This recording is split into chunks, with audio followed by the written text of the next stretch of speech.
What's up, Make Pop Music? It's Austin Hull from Make Pop Music and Austin Hull Audio and Visual, and today we are back with another tutorial. We actually let you guys decide this week what you wanted to see with a poll on the YouTube channel, and y'all overwhelmingly picked that you wanted to see us mix background vocals. So today we're going to be going over my 5 tips and tricks to help your background vocals sit in with that lead vocal, but still add your width, your texture, and your dynamics that you really want from those background stacks. So without further ado, let's actually hop into the DAW and see the 5 things that you can do to get your background vocals to sit a little bit better. Now we're in the session, let's actually take a look at what we've got going on. So we have a lead vocal right here, and then I went ahead and tracked all these vocals and did the very basic tuning, but I didn't go through and do any of the tips that we're going to talk about already, so we will be doing them in real time. Okay, so we've got this lead vocal right here. I just want to give you everything now. Tell me what you need, I'll be there. Just give me a chance before you count me out again. And so let's take a look at that chain, because a lot of this will stem from this initial chain. We have auto-tune set to the key of the song, not really doing anything crazy. We've got some Pro Q, just taking out weird little frequencies that are in my room. We've got some compression and EQ right here, 1176, and then just a custom series EQ, some de-essing, some compression, some more notching of some weird kind of stuff that got boosted with some compression, and then once again de-essing a slightly different spectrum. So I'll normally de-ess twice so I can hit the S's and the THs, and I'll just do them differently in my chain. So that's pretty much it. If you've seen me mix vocals on the channel before, pretty similar, maybe swapped out a couple things here and there, but we're not going to talk about that lead vocal. We're mainly going to dive into the background. So let's go ahead and talk about tip 1. So I'll go ahead and just show you all of the stuff that we have, and then we'll actually dive into the tips. Here we've got the left vocal and the right vocal doing the same melody. Tell me what you. Then we've got a left and a right harmony. Tell me what you need. And then we've got a lower octave of that lead harmony. Tell me what you need, I'll. So that's all we're going to work on in today's video. So the first thing that we're going to want to do is time align it. So if you're in Cubase, Cubase has time alignment that's really great, and I love it. If you don't have it, you can use something like Vocaline or Revoice. Those are both great. You get great results, but to me, I just didn't want to bounce stuff and send it back in, or use any plugins like that that are crazy CPU heavy. So I actually really love what we can do in Cubase. So all you're going to do is click on the track that you want to basically be your lead source. Then we're going to open the audio alignment panel. That's going to become our reference. We'll bounce it. If you have any pitch correction on it, it'll just bounce it there. And then we're going to click what we want to align. So we're going to go to this one right here that I want to line up perfectly. And then we're going to go to Align Audio. And then you basically just do that for every single one. And then I'll kind of show you what they all sound like put together. And time aligning these is really going to make sure that everything gets a little bit tighter, and you're not going to have anything kind of crossing over where, you know, frequency-wise it might be okay, but it still sounds a little loose and a little floppy. So once we do all of this, this will really help put everything just in the right space. So I'm done aligning it. As you can see, we just did 7 vocals, I think. Yep, 7 vocals in 30 seconds. We'll get rid of these initial tails, and then we'll make sure that everything kind of comes in together and everything leaves together, because Cubase just has it automatically set to kind of crossfade itself.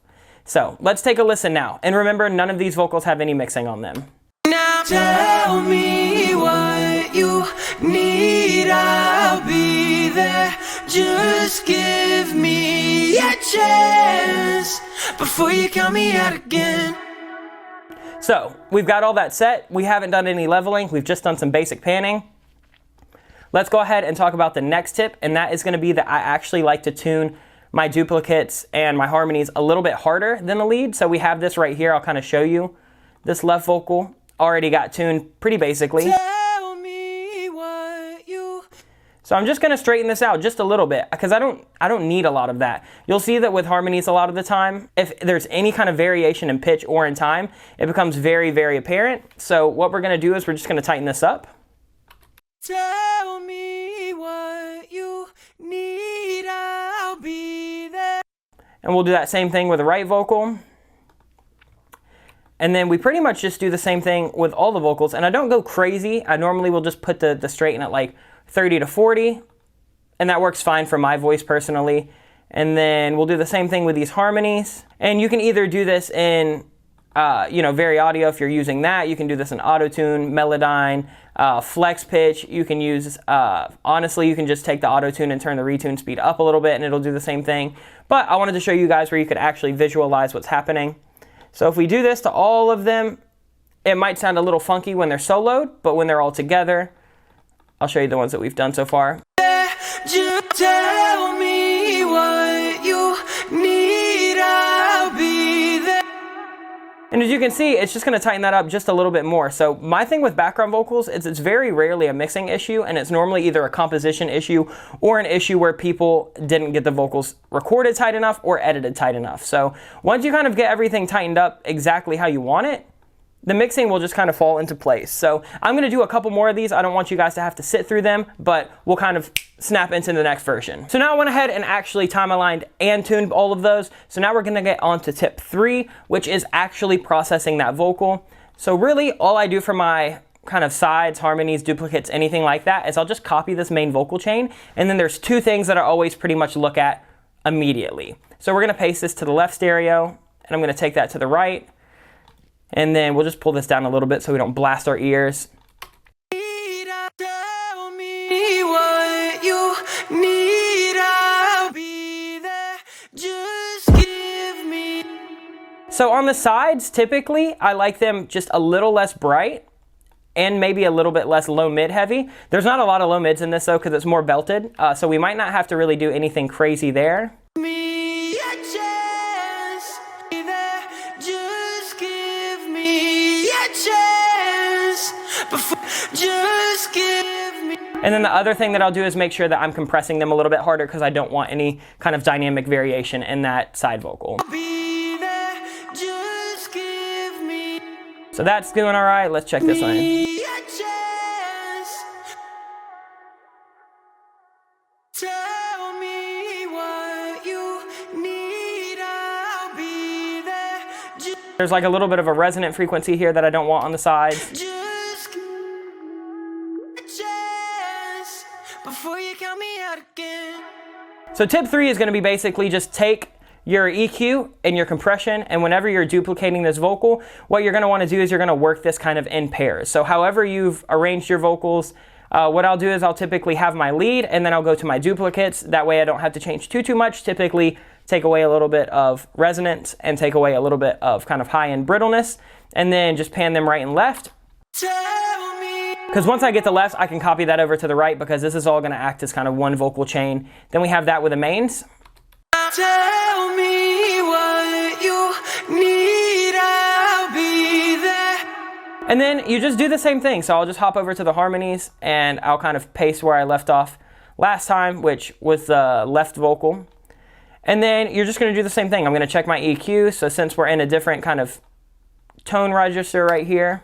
Tell me what you need, I'll be there. Just give me a chance before you count me out again. So I'm going to go closer down here to like the 250 range because we're a little bit lower. And then I'm just going to check this.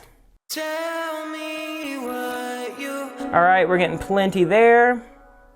Let's check this. Tell me what you need, I'll be. Maybe I'll have a little bit faster attack too. Tell me what you need, I'll be there. So that's sounding pretty good to me. And then let's go ahead and copy and paste this over to the second harmony track, which is the same exact harmony, just done again for the right side. And then we're just going to make sure we pan that to the right.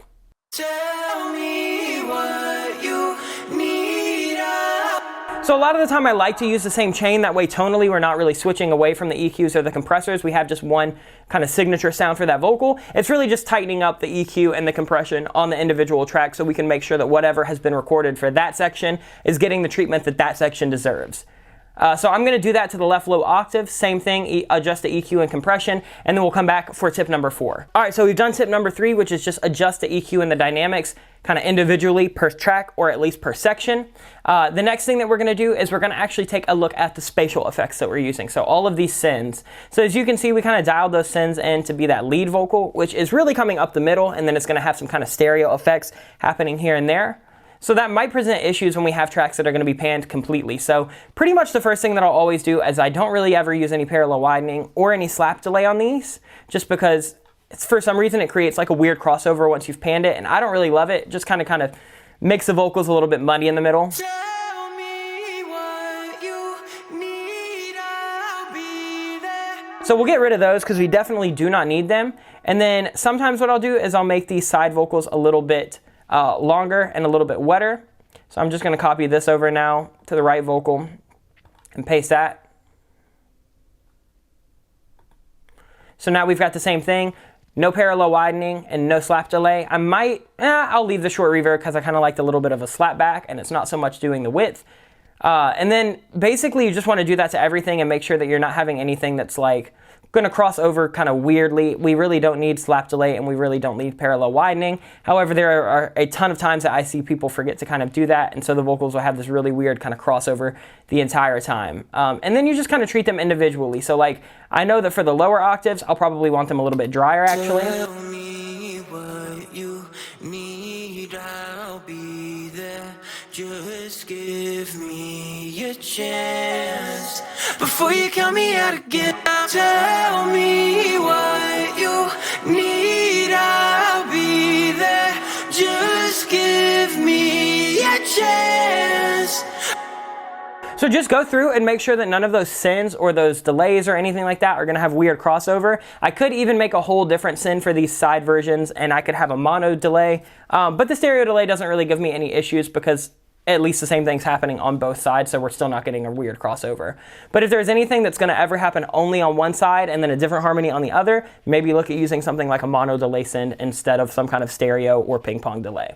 But other than that, that's tip number 4. Just really make sure that you're not going to have any weird kind of crossover effects that are going to make everything a little bit muddy in the middle, because the only thing that we ever really want in the middle typically is that lead vocal and maybe some kind of like lower octave. So now we're on to tip number 5, and this is probably the most important of actual mixing, and that is leveling and panning. So right now, nothing has really been leveled and nothing has been panned whatsoever besides just 100% left and 100% right. So let's go ahead and let's just take a listen to this lead vocal, and then we'll add in section by section and figure out where we want to put that. Now tell me what you need, I'll be there. So I definitely want these duplicates of that lead panned hard left and hard right, just to create a really wide vocal without having to use a ton of spatial effects. Now tell me what. Let's pan this to the right. Now tell me what you need, I'll be there. Just give me a chance. That sounds pretty good to me. I like my sides of the duplicate lead pretty loud. You know, if they're too low, you almost don't even hear them there. It really just depends on the kind of vibe you want. Do you want it to be one big loud stack, or do you really want it to be one main vocal up the center that's just kind of supported on the sides? So since this production kind of drops out here and we have a lot of space, I'm going to go with a really wide, kind of very loud vocal stack sound on this. But if it was like something in the chorus where you just want it a little bit more focused, or even in these vocals in the verse right here, where they just kind of come in and out, you don't even have to have them that loud. You can easily just have them kind of accent everything. But we're going to treat those right now just like that. So we brought them up a couple dB. They're at like 3.5, and this is at 4.5. So about a dB lower than the lead, panned hard left and hard right. Now we're going to do the same thing with the left harmony. I'll probably bring this in about 15% to like 85-ish, just so we're not going to get a stack of weird stuff in the same spot. So like, you want to use your panning to your own advantage because you have so much space in that stereo field to use. If you kind of give everything its own little spot in the stereo field, you can have everything take up a little bit more space frequency-wise, rather than having everything either in the middle or on the sides, where it's going to kind of stack up a little weird. So we'll be able to get a much more full and kind of wall of sound style vocal if we kind of pan them starting from the outside and then coming in where everything has their own, you know, little quarter of that kind of stereo frequency. So now we've got these right here. Tell me what you need, I'll be there. Just. And this is really to taste, because this is actually going to add texture and different kind of counter melody with that harmony. So this really is totally to taste of how loud you want it. I wanted it a little bit louder than that, because to me that was just kind of gone. Now tell me what you need, I'll be there. Maybe I'll pull them in the middle a little bit more. We'll take them to like 70. Be there.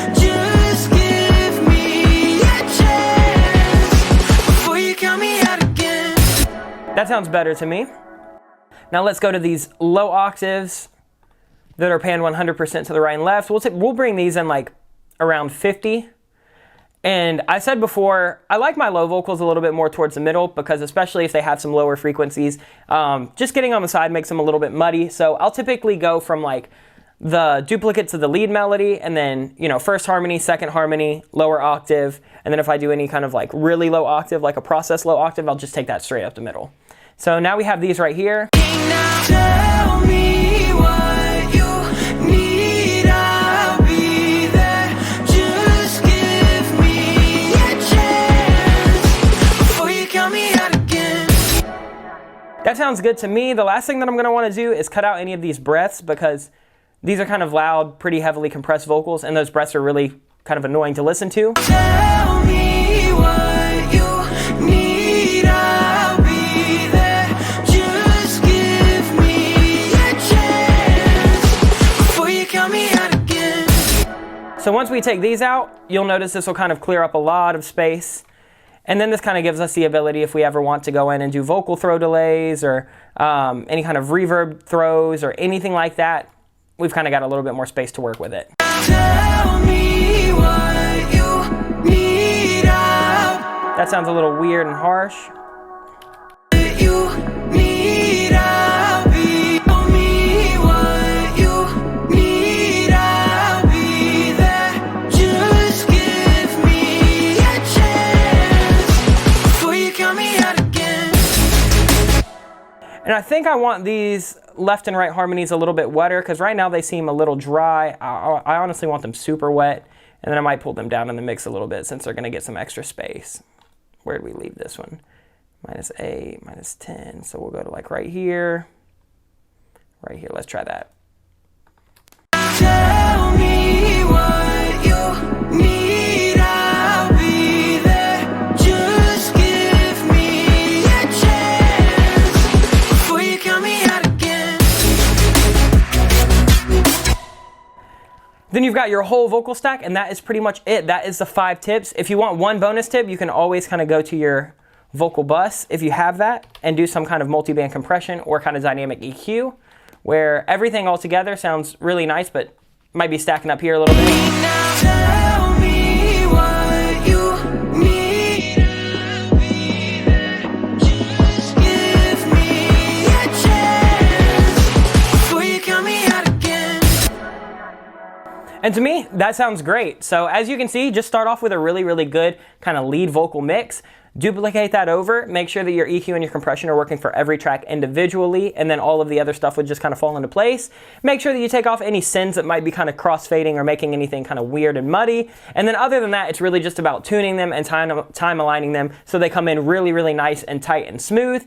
And then other than that, it's really just about arrangement. So how many vocals are you going to have? How good was the vocalist at tracking those duplicates? And that is really all there is to mixing background vocals. If you guys want to see a video about mixing kind of more creative background vocals, like ad-libs or kind of different lead elements that are going to happen in the background, or just like background vocal production, let me know. We can do that in another video, but I really wanted to show you guys just how to get those really nice, big, clean stacks where everything just feels one massive vocal without getting in the way of each other. So hopefully this video helped. And there it is. As you can see, mixing background vocals is pretty simple. As long as you have a good mix on your lead vocal, you can pretty much copy and paste that over to the background vocals and just change some slight EQ and some dynamics, swap around some of your send levels, and then really it's just about getting them tuned and time aligned perfectly so everything gels together. If you want everything to have that big, thick Ariana Grande style pop stack where everything just almost feels like one massive vocal, tuning and time aligning is by far going to be the biggest thing that you can do to help those vocals sit in. If you don't mind it being a little bit messier, you can leave it a little looser, and then really it's just kind of fine-tuning the mixing. Do you want the vocals on the side to be really thick and loud, or do you want them to be kind of bright and airy? And those are all choices that you can make, but hopefully these 5 tips that we went over today will help you just dial in your background vocals and get them to sound exactly how you want them in your productions. If you guys like this video, let us know, like, comment, and subscribe. It helps us out a ton. If you have any questions, leave those in the comments below that we can answer. If you guys want any more information about mixing vocals, we have a ton on the channel. You can also head over to our website, makepopmusic.com, and check out all of our samples, courses, presets, our blog posts, everything like that. We have a couple different courses on mixing vocals and production on vocals. So go check those out if you like this and you want to learn a little bit more. Other than that, we will see you guys next time. Let us know what you want to see. Hope you're all staying safe. Much love, everybody. Peace out.